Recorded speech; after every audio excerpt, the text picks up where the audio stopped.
A Irmandade, ela surgiu em 1803, né, em maio, dia 3 de maio de 1803. Um grupo de pessoas aqui da cidade, né, na época a maioria fazendeiros, militares, né, resolveram criar uma irmandade vinculada à Igreja Católica e com o objetivo de fazer a caridade, né, além de praticar e auxiliar a Igreja Católica na prática da religião, né, aqui na cidade, no município.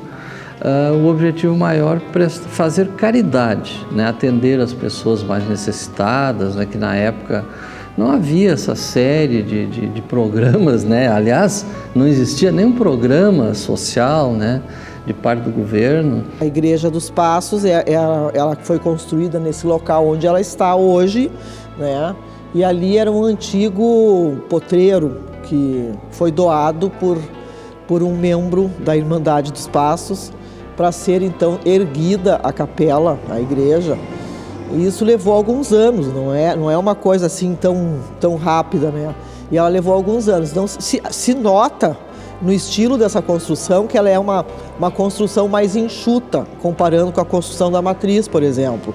Ela é de linhas mais simples, né? Ela já fugiu do período do barroco, embora ela tenha algum retábulo, que seria o altar-mor, mas aí já dentro do período neoclássico já não é uma igreja barroca, né? Ela também já tem algumas mudanças em relação à sua formação original, né? Antigamente ela era de piso, assoalho de tábuas corridas. Hoje ela tem um ladrilho hidráulico, isso é uma coisa já do século XX.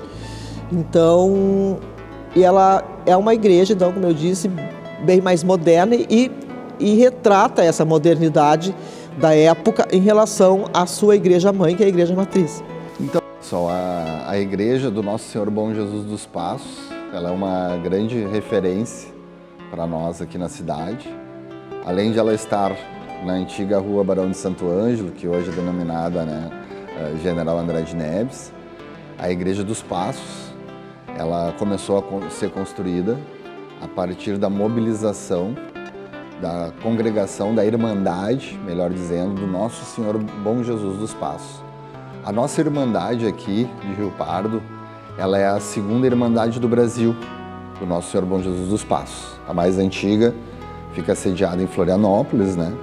E esses irmãos, então, a partir do início do século XIX, né, eles começam a se mobilizar já para terem o seu templo, né? A igreja começa a ser construída, a imagem do Senhor dos Passos ela é trasladada à igreja e já a referenciamos, né, como uma das peças de destaque que ali nós encontramos. Inicialmente, a Irmandade, com esses objetivos, ela foi buscar então a prática da religião, né? E aí, nessa prática veio então a construção da Igreja dos Passos, que existe até hoje, ali ao lado do Centro de Cultura, né? E num segundo momento, precisamente em 1846, a igreja, né? A Irmandade resolveu construir a igreja. E depois, em 1914, em 1913, a Irmandade tinha recebido a doação de um terreno, que é aqui justamente onde está localizado o hospital. Então, em 1914, decidiu construir um hospital para justamente atender as pessoas, né, que não tinham condições de se deslocar para outros municípios para buscar atendimento médico e hospitalar. Então foi iniciado em 1914 e em 1929, né, foi construído o primeiro prédio, onde foi construído então o primeiro hospital, que eram então 2 enfermarias, uma masculina e uma feminina, né, para atender cada uma delas com capacidade para internar 6 do sexo masculino e 6 do sexo feminino. Então o hospital iniciou com capacidade para internar 12 pessoas. Isso lá em 1931, quando foi inaugurado, né? Então esse foi o início da história da Irmandade, né?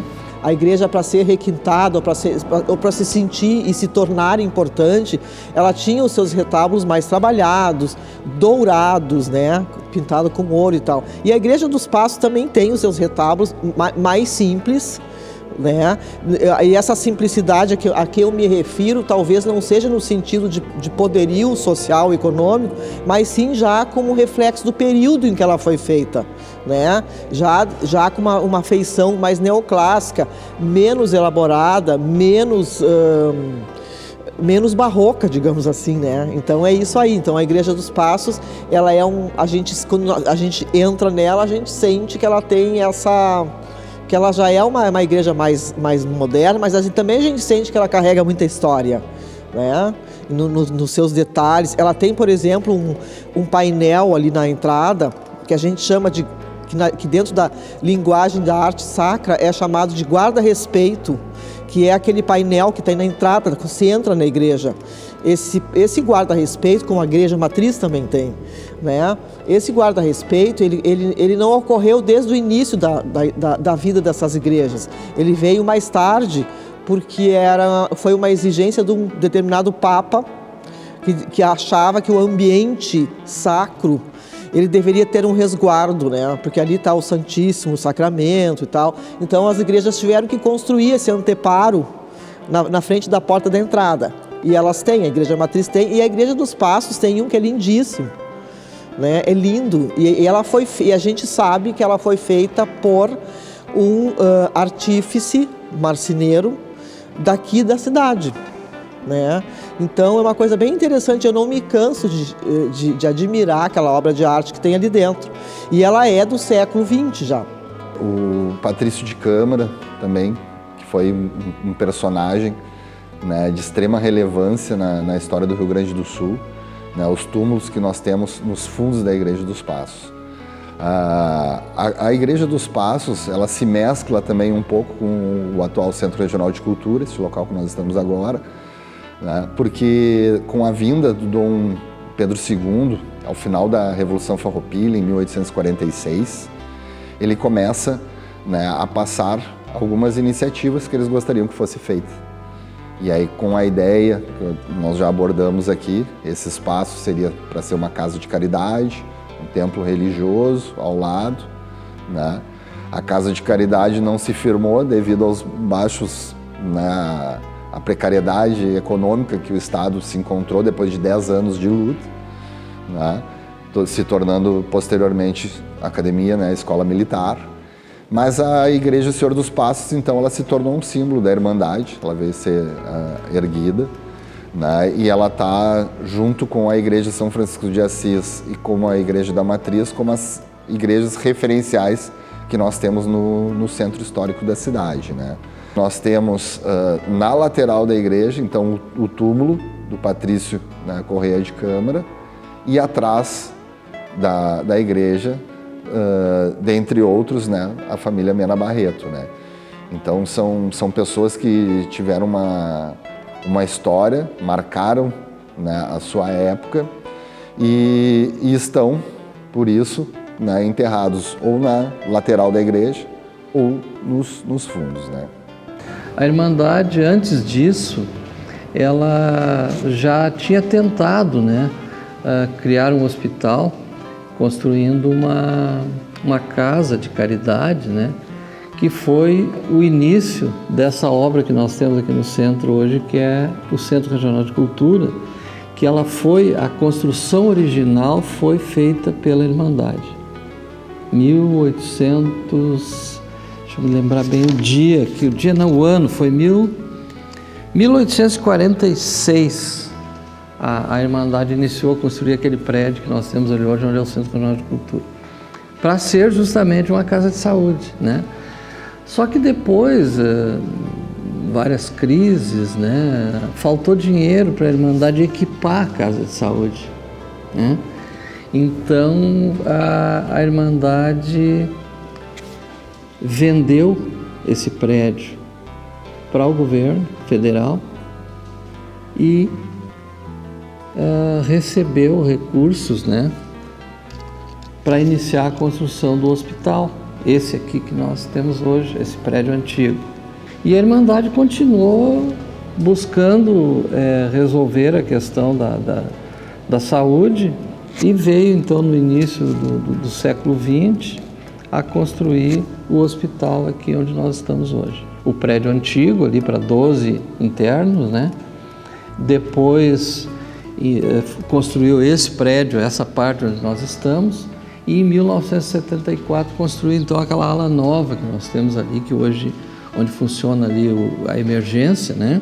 Em cima a maternidade e centro cirúrgico. Então, basicamente, essa é a história resumida da Irmandade. Nós temos uma mesa administrativa que sempre funcionou desde o início, quando a Irmandade começou a funcionar. Essa mesa administrativa, a primeira mesa administrativa foi constituída em 1816, né? Essa mesa é constituída um provedor, vice, todos os cargos de uma entidade, né? Com o objetivo de administrar justamente, né? a entidade que funcionava até então como uma empresa, né? Até que nós então cedemos a administração do hospital para o município. Hoje, a nossa função é administrar o nosso patrimônio, porque esse patrimônio todo é nosso, e prestar serviços ainda na área da saúde, né? Nós temos hoje 72 funcionários ainda vinculados à Irmandade, todos eles na área da saúde, enfermeiros, técnicos, auxiliares, né? E temos um contrato com a entidade que hoje administra aqui o hospital, com o IACS, de prestação de serviços. Então, os funcionários da Irmandade, a Irmandade, através de seus funcionários, presta serviços ao hospital, né? Com esses funcionários nossos, além, claro, dos contratados pela entidade, né? Pelo IACS. Então, nós temos 72 funcionários hoje que trabalham aqui dentro, né? E que são vinculados à Irmandade. E a gente, então, tem por objetivos e também como obrigação, né? Zelar por esses funcionários que são empregados, que são vinculados, né? E administrar o nosso patrimônio. Então, continuamos vinculados à saúde, porque estamos prestando serviços aqui dentro, através dos 72 funcionários que nós temos, e administrando todo o patrimônio que é utilizado, então, pelo IACS e anteriormente pelo município, para prestar os serviços hospitalares aqui na cidade. Quando foi fundada a nossa Irmandade, ela foi fundada justamente com autorização da Igreja Católica, né? Como eram todas as Irmandades no passado, inclusive quando surgiu a ideia de criar a Irmandade, se reuniram um grupo de pessoas, decidiram, e para autorizar a funcionar a Irmandade, que tinha que ser vinculada à Igreja, essa autorização veio do Rio de Janeiro, que na época a Arquidiocese do Rio de Janeiro é que tinha toda a administração da igreja, então até o sul, aqui do Rio Grande do Sul, né? Então, na época, foi autorizada pela Arquidiocese do Rio de Janeiro, né? E depois, então, nós ficamos vinculados aqui à Diocese de Santa Cruz do Sul, mais recentemente, né? E hoje nós temos ainda pelo estatuto essa vinculação, inclusive não podemos admitir alguém como irmão que não seja católico. Depois houve mudança estatutária já há bastante tempo, né? E hoje nós temos várias irmãs mulheres, né? Não temos mais essa restrição. A única restrição é que para ser admitido irmão, indicado por outro irmão, tem que ser católico, tem que pertencer à Igreja Católica, né? Mesmo que a gente queira, a gente não pode admitir alguém de outra religião. Nós temos hoje ainda em torno de 160 irmãos, né? Já foi bem mais, mas depois, com o tempo, aqueles mais antigos, por uma série de situações, ou por problemas de saúde, ou porque venham a entrar em óbito e falecer, né? E a gente agora está trabalhando para buscar novos irmãos. Nós, inclusive, já temos aprovado uma listagem bastante grande de pessoas da nossa comunidade para trazer para a Irmandade, né? Até para poder manter viva a entidade, porque chega um ponto que as pessoas vão passando, né? E se nós não tivermos pessoas, não tivermos irmãos, a entidade automaticamente ela fica inativa, né?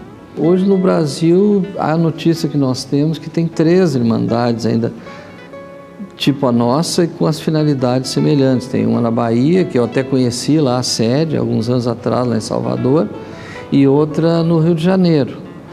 não sabemos se tem alguma outra, né? Pode até existir alguma que não esteja cadastrada de forma pública, que a gente não tenha conhecimento, mas que a gente sabe são 3.